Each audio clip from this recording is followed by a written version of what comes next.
side of how it all works, unless you guys really want that information now. The idea is we just show you some of the stuff you can do with it, and most of it's fairly simple, which we're going to do today, but just give you an idea of the range of different things you can do with the same kit.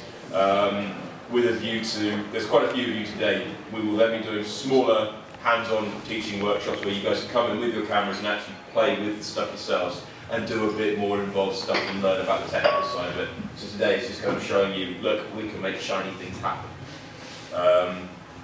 If it all goes to plan, when I take photographs, they're going to appear up there so you can see what I'm taking as I take them. And if we rehearsed it properly, there shouldn't be any messing around trying to get the lights to the right brightness. It should just work. So as I say, something is bound to go horribly wrong. Right, should I tell them a bit about what we've got? Basically, I'm going to play with a load of different types of light modifiers. So we have a softbox, we've got loads of different types of umbrellas, different sizes, shoot with light going straight at it rather than using any of these things. And basically all of these just change the way, the quality of the light, the look of it, the feel of it, and the way that it works on the subject. We also have mixed studio flashes, so these two big ones, and hot shoe flashes. So these are essentially ones that you can stick on the top of your camera and they just work. But we're using them with radio triggers so that they can also be used for other stuff, and mixing the two together so you can see what you can do once you start combining stuff and using a lot more lights. The majority of this kit is Photosocs. In order to make it a little bit easier so we're not having to change some of the things around, some of the flash guns are mine just so that we don't have to keep swapping them over. They're all in one place at one time. But apart from that, the rest of it is Photosoc gear and stuff that you can borrow. Ooh, I'll say this now. The policy we have with the studio gear, anyone can use it once they have had a hands-on workshop, so you know how to look after it. It's quite expensive. We probably have about 2 or 3 grand's worth of kit, and it's very easy to break if you don't know what you're doing. Once you know what you're doing with it, it's fairly solid, you won't have any problems, but that's just the policy that we run to try and look after it. And yeah, that's basically how it works. Right, should I take a photograph? Yes. Does anyone want to volunteer to be a model? Otherwise we're going to pick on Will. Josh wants to. Right, we're going to pick on Will. Go on. Right, you're going to stand here, you're on Mars. Right, first setup we're going to play with, we're going to play with this softbox. Softboxes are quite directional. They give soft light, difference between hard light and soft light. Think about a sunny day. Sun's shining down, you get really hard, crisp shadows. The light is really sort of hard, very contrasty. If you've got a cloudy day, the light's coming down, being scattered by the clouds, and you get little or no shadow. The light sort of wraps around everything. We refer to that as soft light. Light modifiers give different types of light, hard, soft, large or small. A softbox does exactly what it says. It's soft, and because it's in a box, its light's kind of coming in this direction, it's not scattering everywhere. And we're doing that because we're going to play with having different stuff happening in the background at the same time. Just so you can see how it happens. Right, first of all, we're going to go wrong. I would angle it just a little bit up towards there. Yeah, because we've got the light coming quite directionally. I've got the light coming straight across this way, so it's going to hit him, but it's not going to hit the background. Right, this is where it all goes horribly wrong. Yeah, it would really help if I turn that on. And who's changed my ISO again to 800s?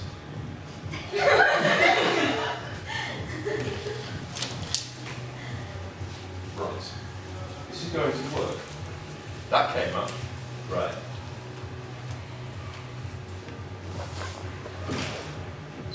That worked.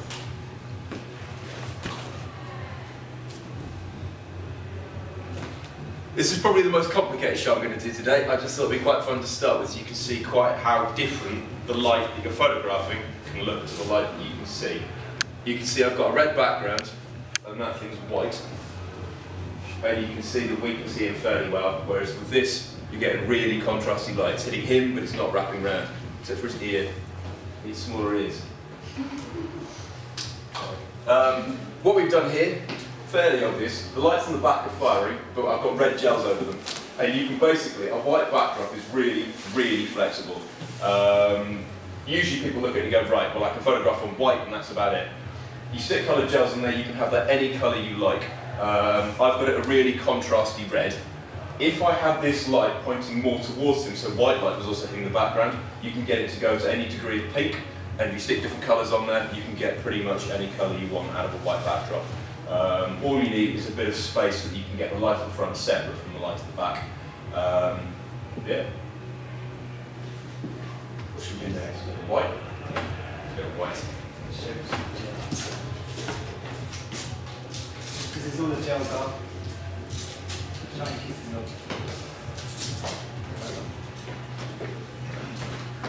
Right, I'm not changing any settings other than pulling the gels off. Now to photograph them, what we ought to get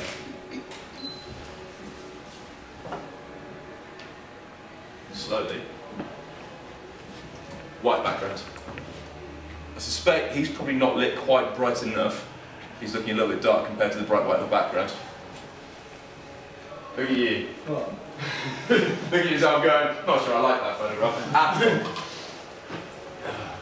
So yeah, you can get a pure white, or if we turn these off,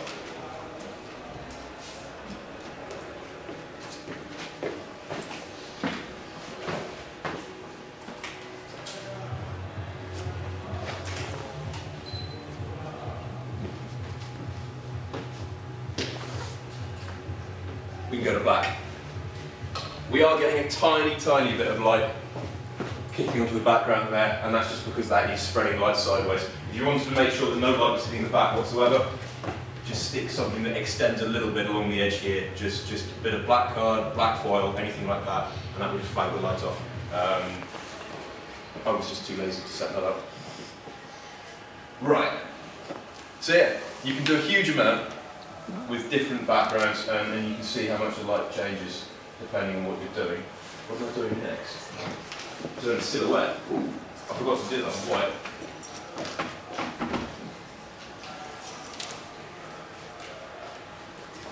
Kill that one. In fact, I want to do that so I can focus. Let me focus and then kill it. Yeah, kill it. This time, just the backlight's fired, the front ones didn't, and we have a silhouette.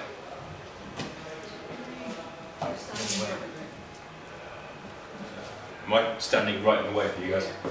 But yeah, that's the kind of thing you can do. And you can see how different the light is compared to what we can see.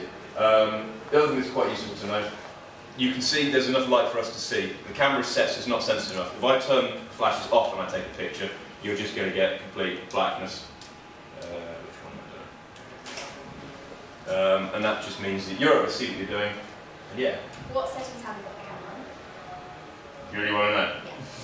Because you kept changing them. Now Settings on the camera on ISO 100, f5.6, 125th of a second.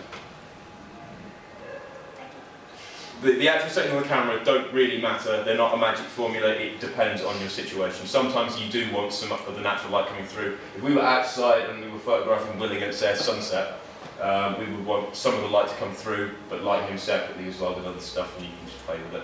So yeah, we're going to take stuff. Right, what are we doing next? Can you please explain how to do the silhouettes? Right. I've got two sets of lights. I've got the ones lighting the background, and I've got the one lighting Will.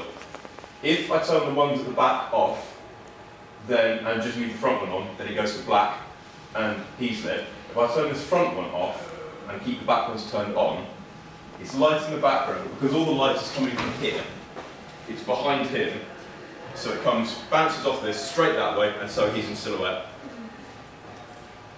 Do ask questions, guys, at any point. Anything you want to ask, there's going to be plenty of time to do that. And we can also, at the end, there's more stuff I haven't covered that you want to ask about. We can probably have time to play with some of the bits and pieces that we don't get to today. Right. Next one. The red light. Yes. No. Backlight. Right. Going to play with one more look. You pop that one back on, and I'll get this one out.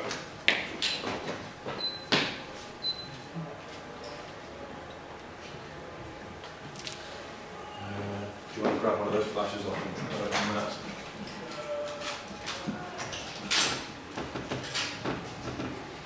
This a 16 zoom to 50.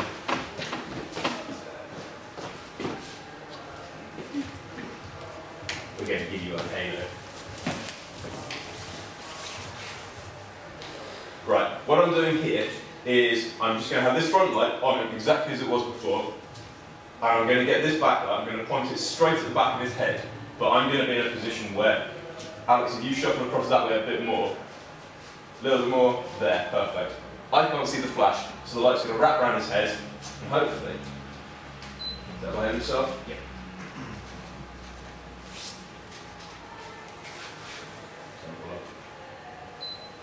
That background isn't firing.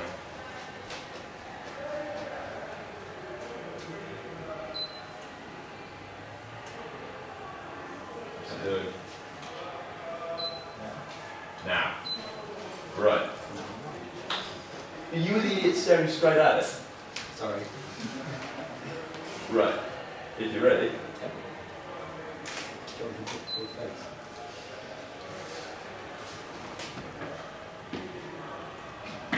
And we can make that, if we made the flash brighter, we could probably make it into a bigger glare.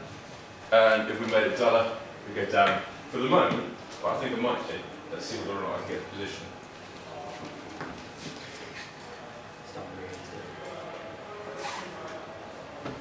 Whether or not I can get it pop just round your ear. Yes, nearly. And get around the side, and just play with it. Yeah. So you can backlight stuff and get rim lights and get light coming around them as well. Right. Now we're just direct light, aren't we? Yes. Right. So the light that we've had at the moment has been relatively soft-ish. You're not getting a really hard shadow, it's just sort of soft-ish. We're going to come on to properly soft light in a second with the umbrellas. But we'll swap over to this and show you direct light.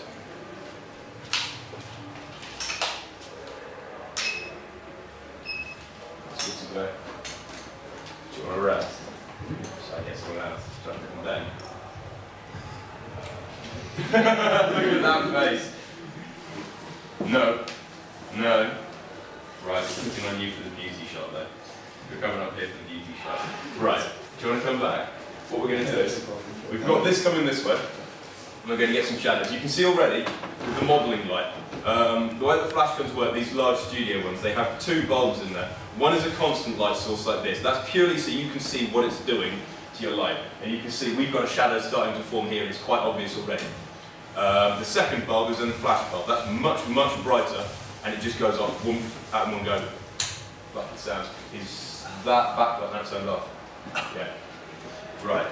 You're going to have to come up with some interesting shapes, because we're going to have your shadow standing next to you. Come and stand on this mark here. Right.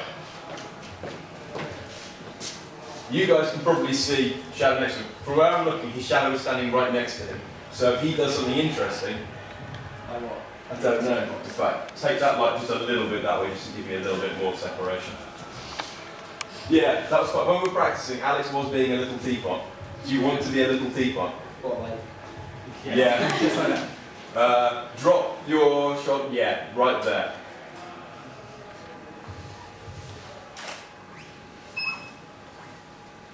It's not a particularly well framed shot, I should really move him that way a bit. But that was very nice, very slick. It'll do. Again, it's probably a little bit dark, and the background isn't particularly smooth, so we're getting shadows from that anyway. But you can see you can start to play with a much harder light. This is also where I burn myself.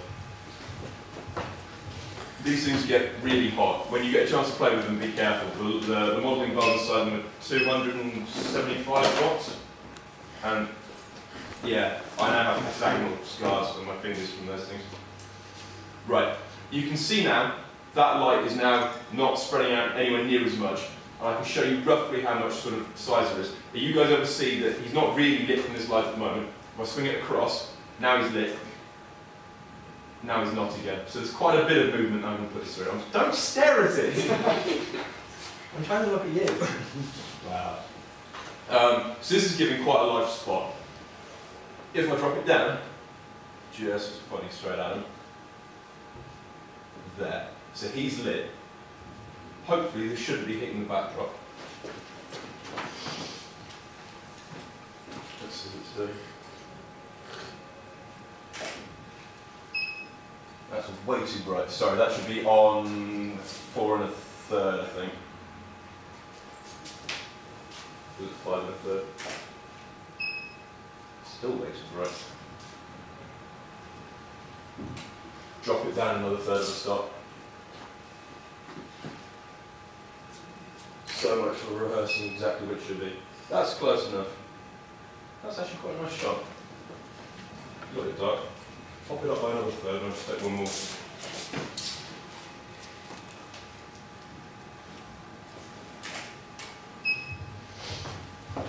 Right, so at the moment, we've got light. I'll bring it over. You can see it's about right up on him. It's starting to fade off.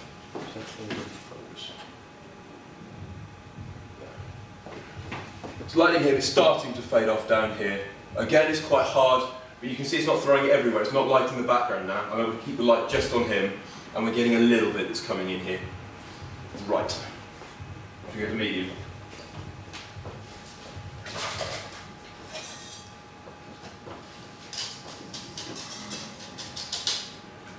Right. Hopefully I'll put it in the right place. I shouldn't have to move it.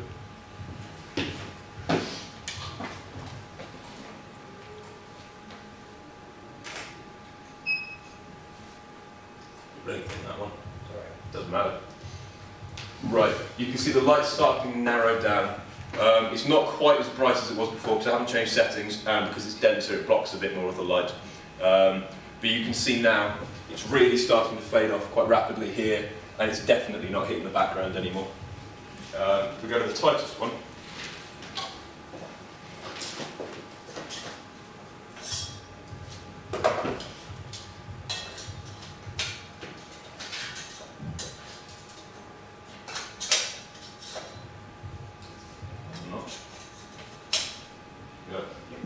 right, you can see now if I move it, he's lit there, and there's literally that much movement in it. It's a spot that sort of size as I'm looking at it now. I'm going to have to move it just so it's hitting you properly. There.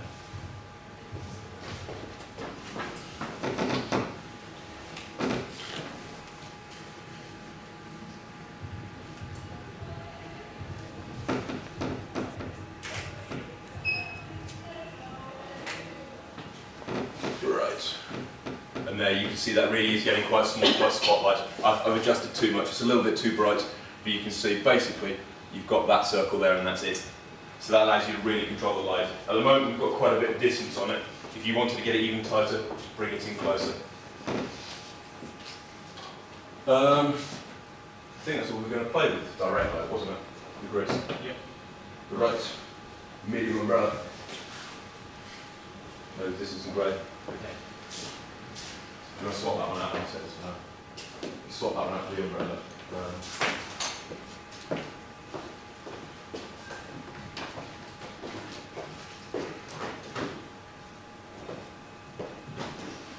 Well, you're doing alright there still? Yeah. You happy to just stay there for the duration? Yeah. Or should I in fact kick on someone else? I'm fine.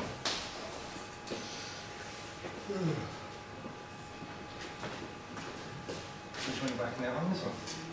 Up? Yeah. Right, I'm going to play with an umbrella now, just to show you first a different type of light, and then we're going to go through, we've got different sizes. This is the medium umbrella. I'm going to use this to show you what happens when you change relative distances, then we'll play with the different sizes of umbrellas. Go bring that one. Go back up here, won't we? Where do you start, please? Start at the back and then move in closer. Does that make sense?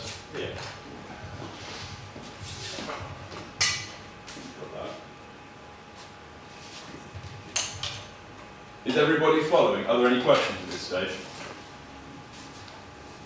Mute silence. I hope that means that it's all good rather than you're all bored. Shall I come back up to this spot?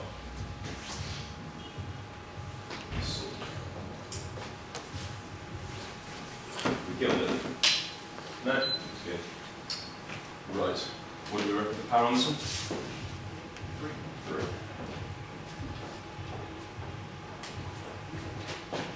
3. Right.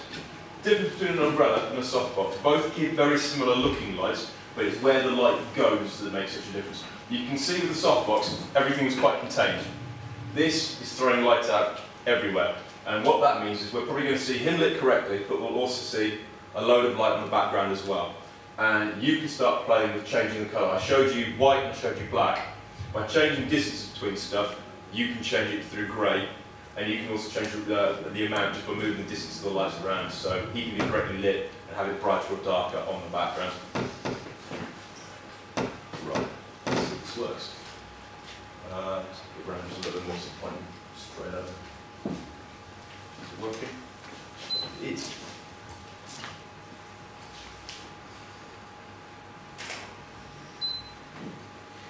Right. Bang on.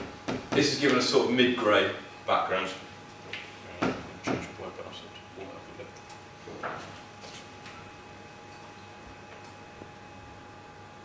a bit. So I'm just changing the colour. It's all coming out quite blue on that screen, so I've just changed my white balance on here. Useful point to make, when you're shooting studio stuff, all of these lights are designed so that the light they give is exactly the same colour as bright sunshine, so daylight colours. So if you set it for daylight or set it for flash, both mean exactly the same thing on your camera. Does everybody understand white balance? Or at least get the vague notion sorted. We can play more with that when we do actually talk sessions. There's a huge amount you can do with playing with the colour and ambient light and getting some really cool effects from that. Huh? Did it not come through? Right, we might have lost the data. Try once more.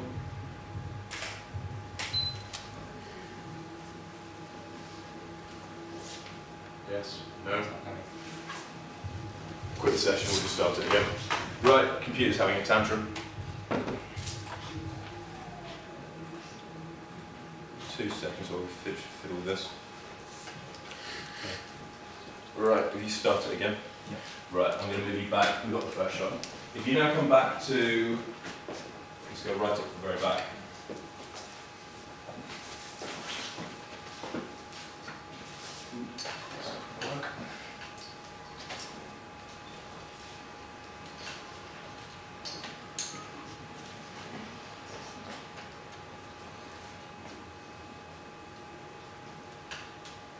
Right. If we bring him closer to the backdrop, it's pretty obvious. The backdrop is going to be brighter because the light's a lot closer.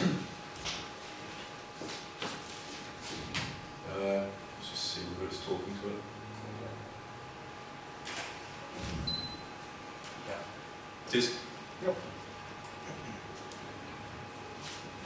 So yeah, you can see the background's gone to nearly white, not quite, but nearly. And you've got a similar sort of look. So if we scroll back between the 2 pictures. Where are we?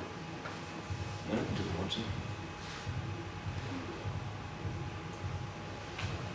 He should be lit almost exactly the same way, but you can see the background's just changed in terms of brightness, and that gives quite a different look to the picture overall, even though he's lit in the same way.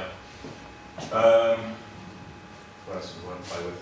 Moving that light right the way over here while leaving him there.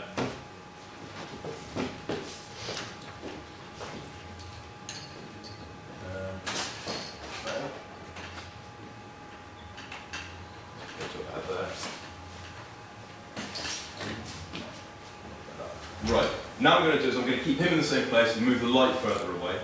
And because you've narrowed essentially the relative change in distance between him and the background, he should go even whiter if he's lit correctly. Hopefully that's going to be the right power.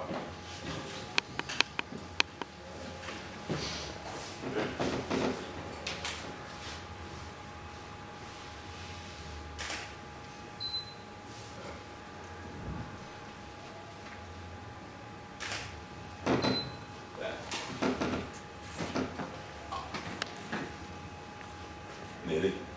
It's not really illustrating what I wanted to shade, but it does show me something else I can shade. If you get a big light source like this, that's soft when it's close in, and you move it further away, you've essentially got a smaller apparent light source. So we're going towards somewhere between hard and soft light. He's got quite a distinct shadow, but he's still got blurry edges. And so, depending on what size you have, if I wanted to get exactly the same look with the umbrella this far away, I'd have to use a bigger umbrella to get the same sort of apparent light source. Right. Going close, start with the small and go out to the big. Yep.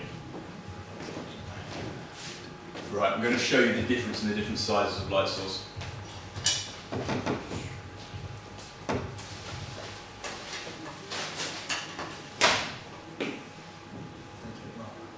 Huh?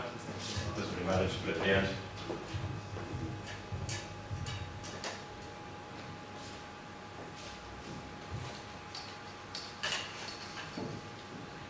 We'll step forward just a little bit, just so we're a bit further away from the backdrop. Just gives me more shadows to play with. There. Through. Right. Anyone want to hazard a guess as to what kind of light we're going to get from this? Anybody? There's no bonus stuff. I'll pick on a community number. Geetha. I have no idea. Hard or soft? Soft. How soft? Very soft, hugely soft? Not as soft as before. Same one as before. Because it's a small umbrella, this is going to give us relatively hard, soft light, if that makes sense.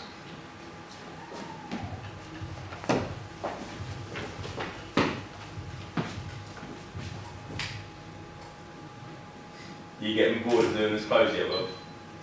Fail and change settings on the camera. Now it's doing that picture. There we go. Sorry, excuse that one, that's wildly overexposed. That's now underexposed.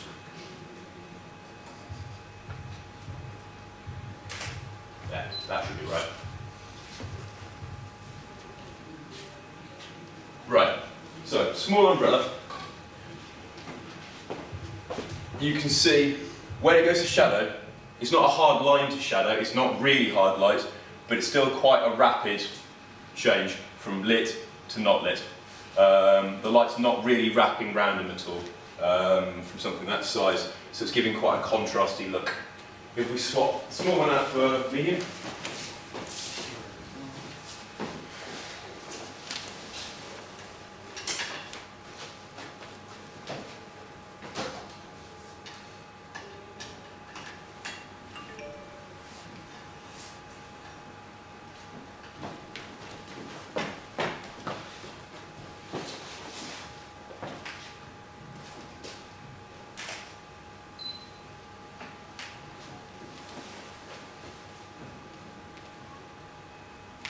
that's a good look. I got you on a half blink. That's always a really attractive one, I apologise.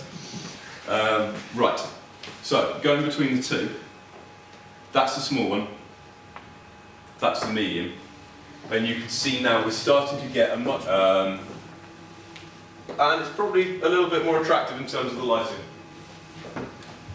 Big umbrella? Right, this one we have to put a separate stand purely because it's too heavy to put on the same one in here. We tried, it was not good. Right. You would reach to get that one up to the top of. There she goes. Right. Big umbrella.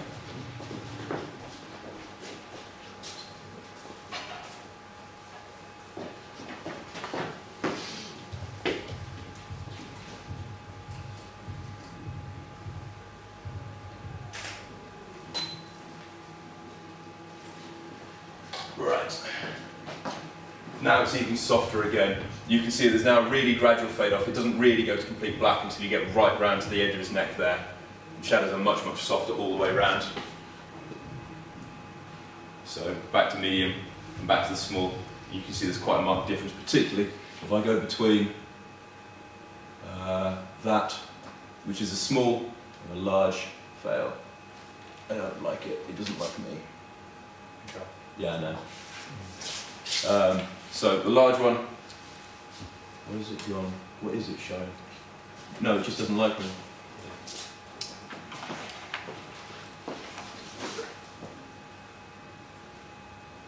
So no, see, it does not like.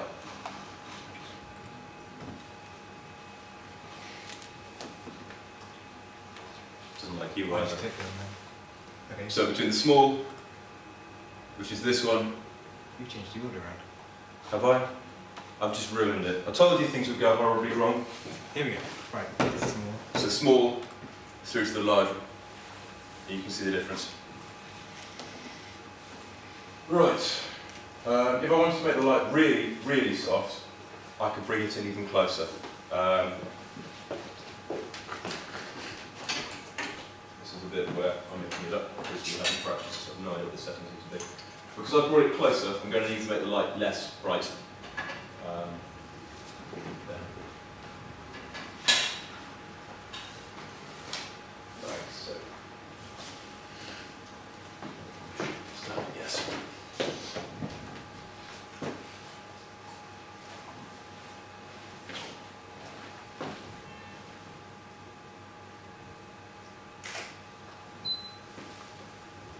It's not really worked in the way that I expected. No. It's not wrapped around enough. Ignore that, it doesn't really matter. That's what happens when I try and make stuff up as I'm going along. Right. What's the next bit? Clamshell. Right. This is the last setup. I'm just going to show you something slightly more complicated. These have all been quite simple just to show you the basics of what we can do. I'm going to use flash guns for all of this just because it's easy to do with the kit we have. And Ben, you're up. Thank you, Will. Everybody give Will a round of applause.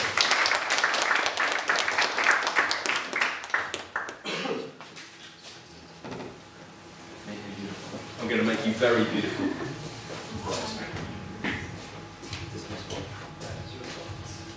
How's your first one? Yeah. It's more moody. Yeah. We're going to do a moody beauty shot, are we? I'm just trying to follow Will's lead. Right. What we're doing in this shot, if you set the one up and move it out to the side for the moment. I'm using a boom arm, so the idea behind this is that we're taking a light, and rather than going from the side, I want it to be directly above them. If you did that just on a straight stand, you'd have a stand in the way of your photograph. So this just allows me to get it over and be able to shoot underneath it. This is a very lightweight boom arm, which is why we're using flash guns. It wouldn't be strong enough to support the bigger stuff.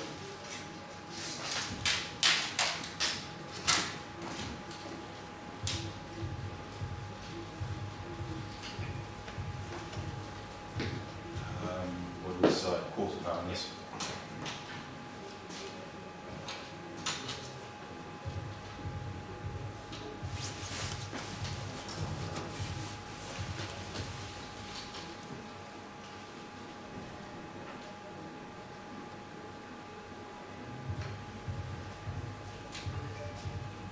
Sorted.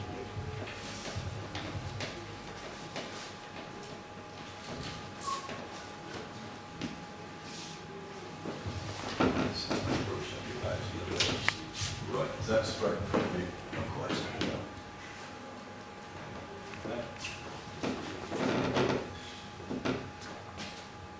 Right.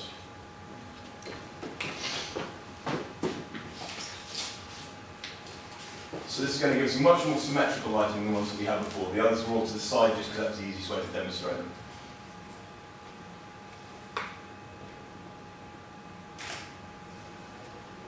Too dark. 2 seconds. Slow down. And that's correctly exposed on here. What's it look like on there? Try to keep it a little bit more. A little bit more.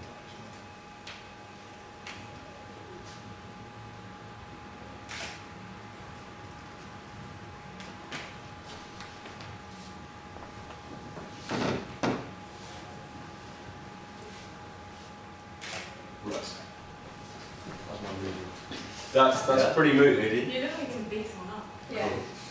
Well, it's not quite easy. Right. Now what we've done is we've brought the light directly overhead. So rather than having shadow down either side, it's coming round, it's kind of, because it's quite a small umbrella, it's still relatively hard light. So it's bringing out the definition in his jawbone, and we've got shadow directly underneath here. Now I'm hoping the projector is going to be good enough that I can show you the difference in what I'm doing with the next light that comes in. This light works really well on a guy. You do this on a girl, having a massive shadow under here, not necessarily very flattering, because it's not a particularly feminine look. So, we're going to feminise you up. And to do that, this is now what's called a clamshell setup. The idea being you've got two sources, one above, one below. You can use umbrellas, soft boxes. Another one that quite often uses a light source called a beauty dish, which is weird. It gives sort of a perfect, hard yet soft light source that's quite directional. We don't own one yet, but I think it's certainly in the pipeline, something that we're saving up for, because they are fun when you start playing with fashion. But, I'm now rambling, you're about to be beautified. Right, is it turned off at the moment? It's on.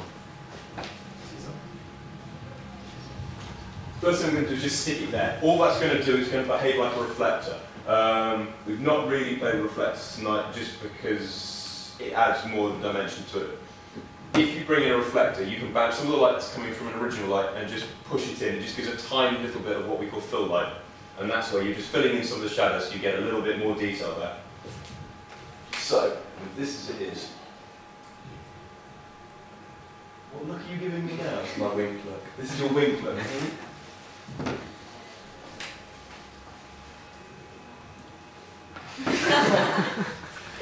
It's not doing very much and you can't really see it on the projector. If you looked on the computer screen, you now have a tiny bit more detail. You'd actually be able to see, rather than being a complete pitch black shadow, you would just have a tiny bit of detail on his beard hair.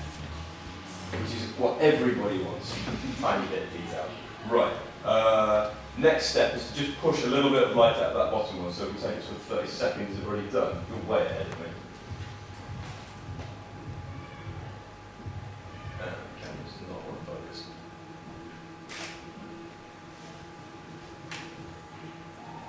Tiny bit more light. Did it fire? Did. Right. Is it now visible that it's made a difference? Yeah. You can see between this one and this one here, let me get out of the way, sorry for people. We've now got a tiny bit more detail starting to creep in. It's definitely not pitch black underneath, even on the projector. And we take it up to, where have we got it now? An eighth.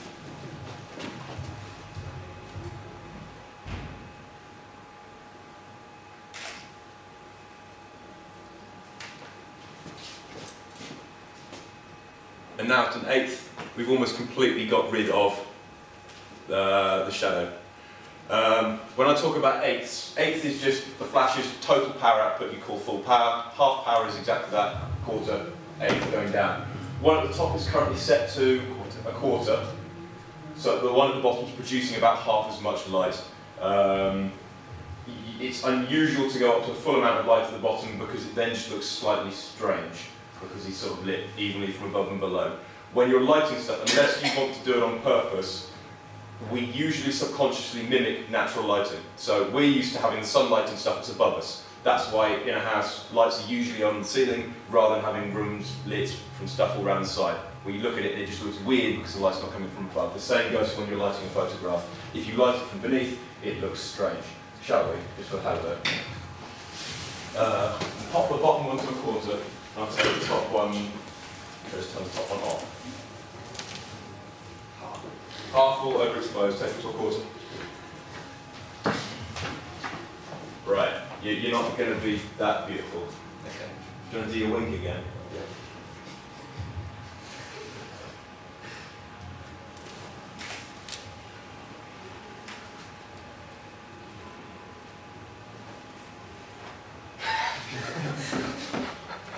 I don't really know what that is. It's not a good photograph. I can only apologise.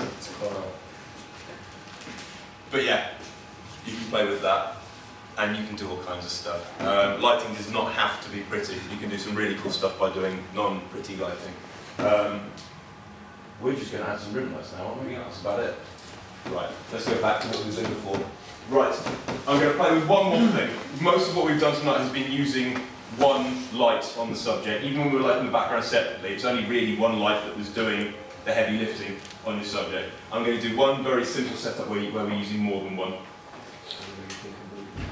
No, you're going to be white lit. We could add the pink again, but I have those photos on my computer somewhere. Oh, yes, I did. Right, what we're going to do here is we're going to light him from above as we did the first shot, as we were saying with the clamshell. and we're going to shoot in these lights from both sides to give side room light. So it's not going to be the same as when we had the thing directly behind him and it sort of just gave him an outline. These are actually going to come in and sort of scrape along his cheeks. You probably want to move them right back to the same place as the background and flag off the background as opposed to these bits flapping around the side. They're just black foil.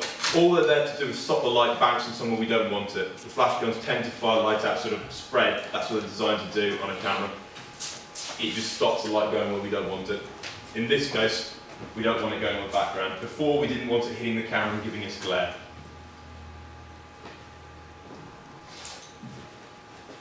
Right. Alright, so.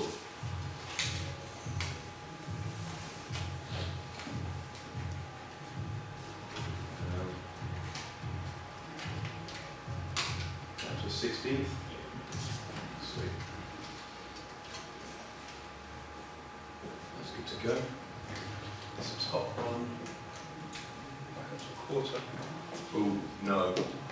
32nd on these because we changed the settings on paper and these we had. You killed it, right with it. Do you want me to grab one of the others? I think so.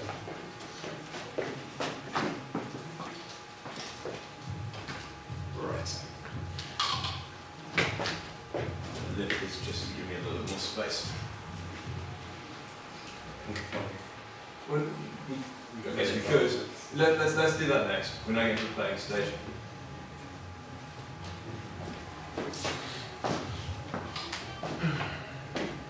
Right. Firing, yes.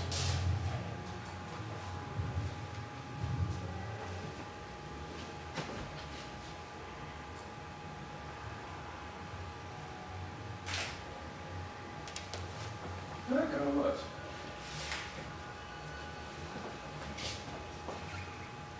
Here what we're doing, you can see the side lights are coming in and you're just getting little bits down here. I think we could have done being a little bit brighter, couldn't we? All it's doing is just adding extra dimension and shape to the phone, which is this one.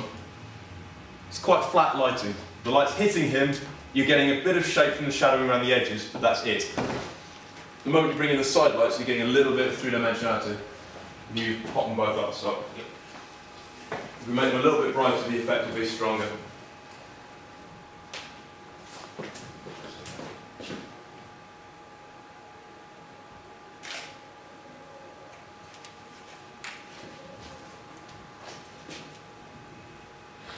Give me one more straight on again, just so it's easier to illustrate what I'm doing.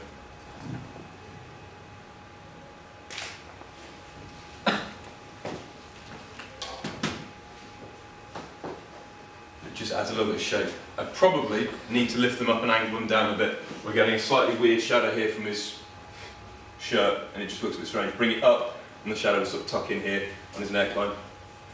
But you can play with this all in the other direction. But that sort of shows you some of the very basic things you can do with our light sources.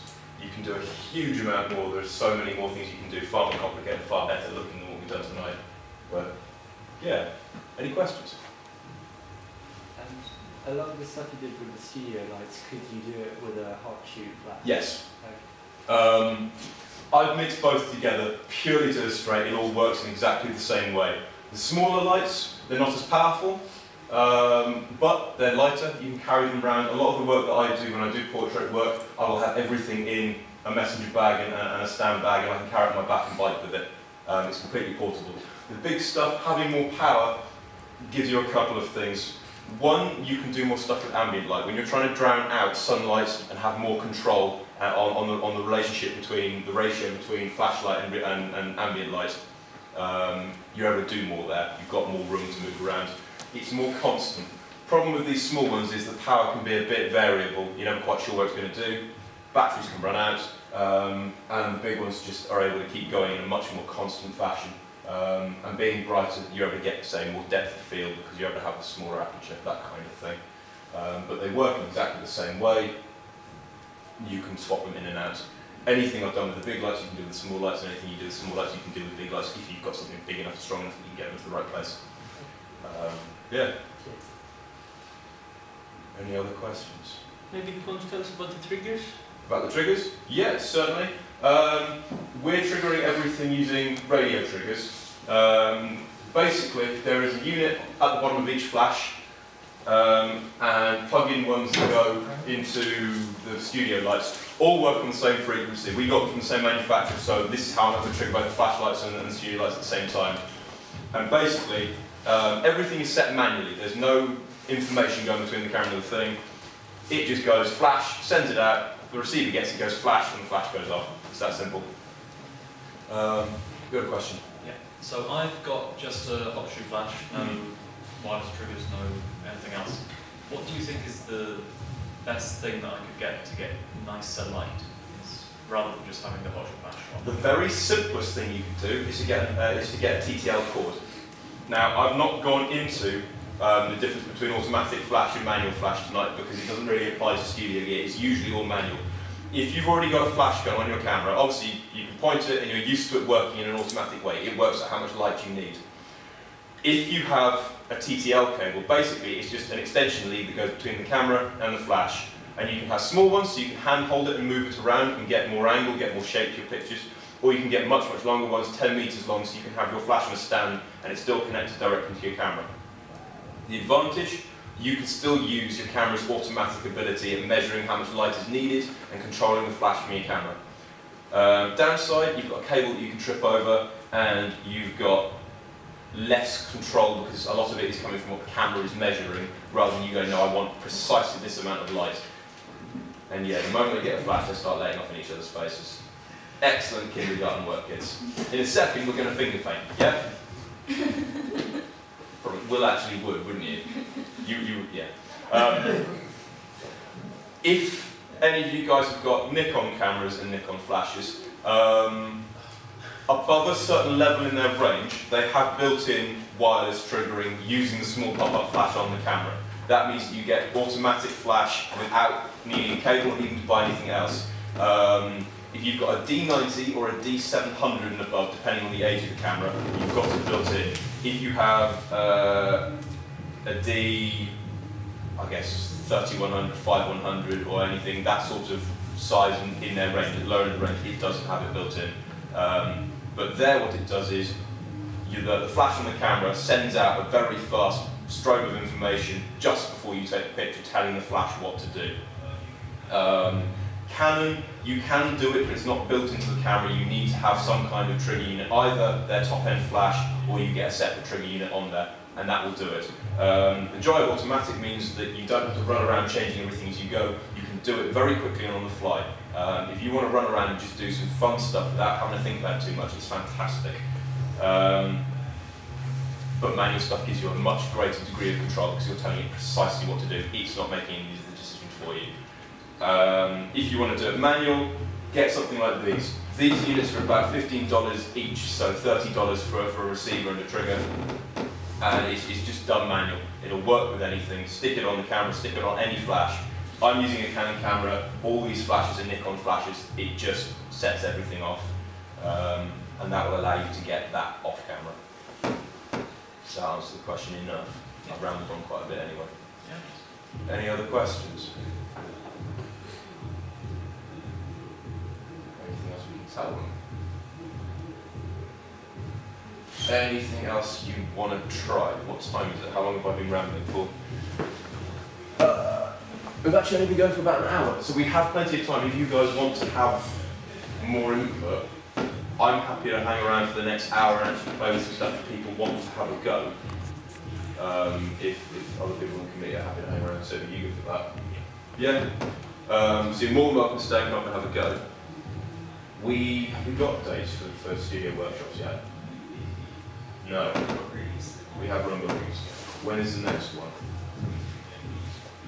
I think Wednesday. Give you like 10 seconds. What we will probably do